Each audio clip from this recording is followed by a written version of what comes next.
psi barrado, psi. Isso é para Majorana. Para Dirac, já não tem um fator meio. Como a gente está aqui lidando no caso real, então você pode ser que essa expressão dê um valor que não seja um meio disso, menos um meio disso. A gente coloca uma constante aqui e calibra, porque essa constante aqui, ao calibrar o termo de massa de um teorema, ela automaticamente vai dar o termo de massa de vai embora. Então o lagrangiano de massa é esse aqui.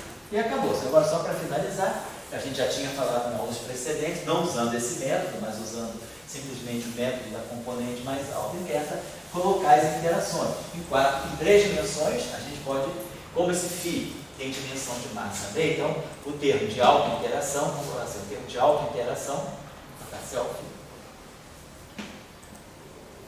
alta interação da matéria. Posso escrever um termo assim, vai ter uma constante de acoplamento, vamos dizer G, e aí aqui a gente pode botar, fazer assim,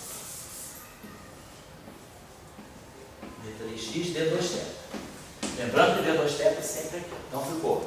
Então esse carinha aqui tem dimensão de massa. Então eu posso botar aqui lambda φ3.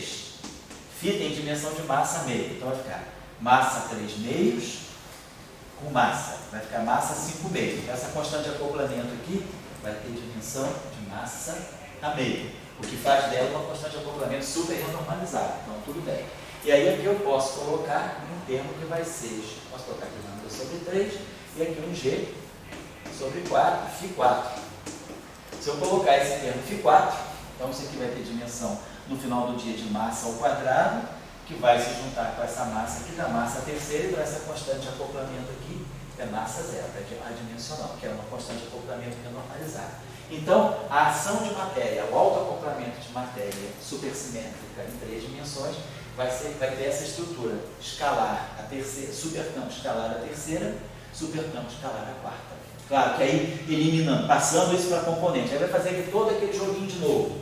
D alfa, C alfa beta, o meio, C alfa, D beta, atuando nisso aqui. Distribui todas as derivadas, no final de todo o processo toma θ igual a zero. Vai dar exatamente a ação em componentes, vocês vão poder mostrar que eliminando o campo auxiliar, isso vai dar uma interação do tipo GF6, que é a interação renormalizável em 3 dimensões. Então, está resolvido o problema. A gente já entendeu bem como se trabalhar com a matéria em 3 dimensões. Em 4 dimensões, vai ser a mesma coisa. Só vai mudar a álgebra supersimetria. Só vai mudar, porque tem o Spinor, vai ser um Spinor de 4 componentes, mas assim, o procedimento vai ser o mesmo. Vai ser, define o superespaço, define a carga, define a derivada covariante. Aí define isso, aí vamos ver o supercampo.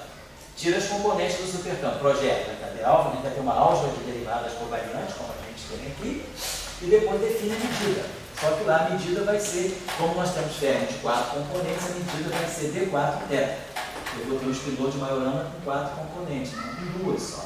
Então é só o que eu estou querendo mostrar para vocês, para quem não sabe sobre a simetria e vencer a barreira, o que nós gastamos tempo nessa aula hoje? Na álgebra. Só a álgebra fermiônica.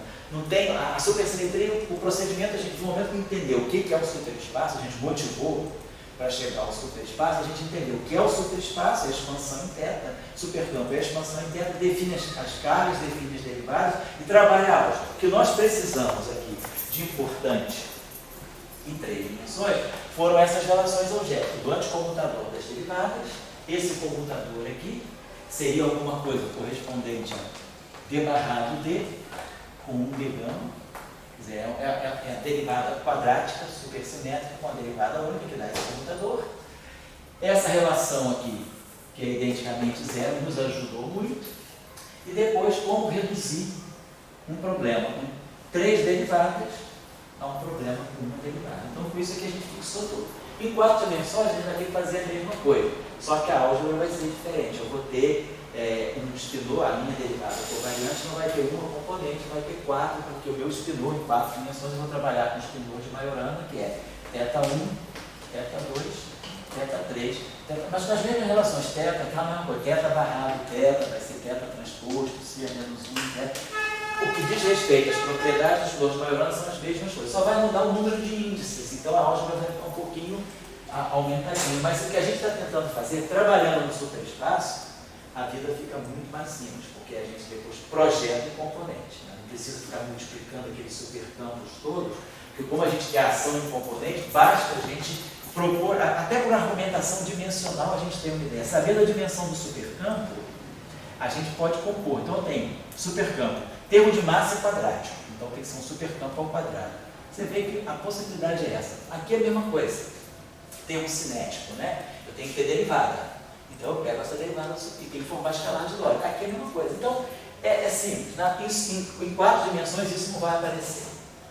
Porque em 4 dimensões, devido às dimensões canônicas, essa interação se torna super renormalizada. Então, em 4 dimensões, a interação da matéria supersimétrica ela só vai ser cúbica, no supercampo.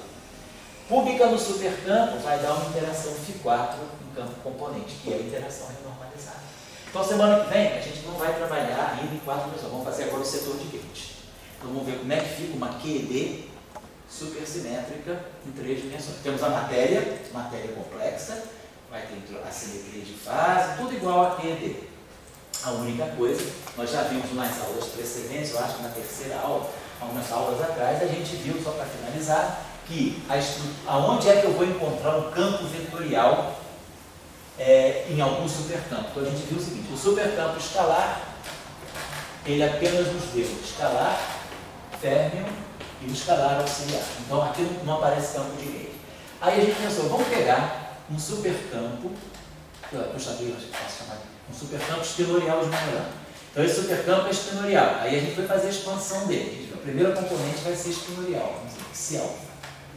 Aí a segunda componente ela vai ter que ser linear em θ. A gente botou aqui um θ, vamos dizer assim, θ gama, e aqui uma componente, alguma coisa que eu chamei de gama alfa, para poder sobrar um índice alfa. E depois um termo quadrático, θ barrado θ, termo quadrático em θ, né? Poderia colocar um termo assim, θ alfa, θ beta. E aqui eu tenho que sobrar um índice gama, eu poderia fazer alguma coisa assim. Θ alfa, e aqui um θ beta, e aqui um outro objeto, sei lá, posso chamar de lambda beta. Então tá, é quadrático, E aí a gente vai ver que aqui, esse cara é fermiônico. Então isso aqui é uma matriz. Isso aqui é uma matriz 2 por 2 no espaço fermiônico. Esse índice aqui é fermiônico. Isso aqui é uma matriz 2 por 2. Uma matriz 2 por 2 pode ser escrita como uma matriz antissimétrica mais uma matriz simétrica. Matriz 2 por 2 tem 4 elementos. A parte antissimétrica tem 1 elemento e a parte simétrica tem 3 elementos. Então eu vou poder sempre associar a parte simétrica dessa matriz ao C-1, gama mi, gama alfa, a mi. Então o campo de gate vai estar aqui.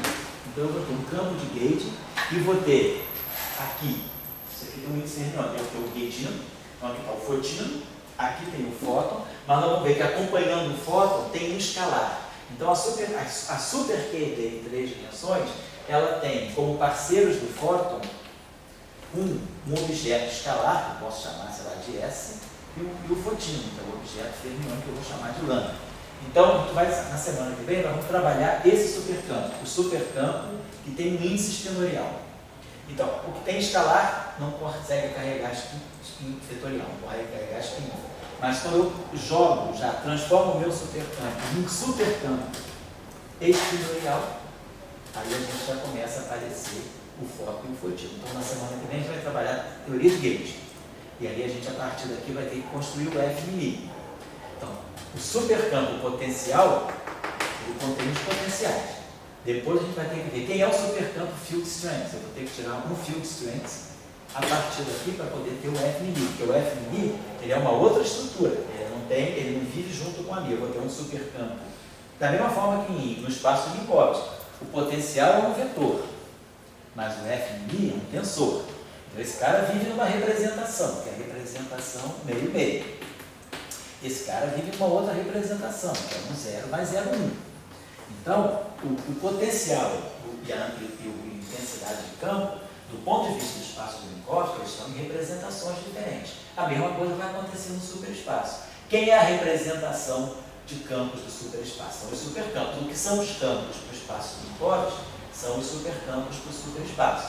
Então, o potencial vai estar no supercampo e o field strength vai estar em outro supercampo. Da mesma forma que no espaço de Minkowski, o potencial está numa representação e o field strength está numa outra representação. Bom, então é isso que a gente vai fazer na próxima. próxima aula. Vai trabalhar a superquedência. Depois você tirou fotografia disso aqui, então você me manda por gentileza, tá bom? Então, beleza. Então, amanhã, tchau, porque amanhã nós temos a primeira aula de manhã, é eletrofraca, né? 10h30. 10h30. Então, hoje foi 11 horas, né? Hoje foi efetivo, então foi 11 horas. Amanhã é 10h30. Na tarde, 3h30. 3h30 é mecânica clássica. Tá joia, tá. Tchau. Obrigado, hein? Tchau.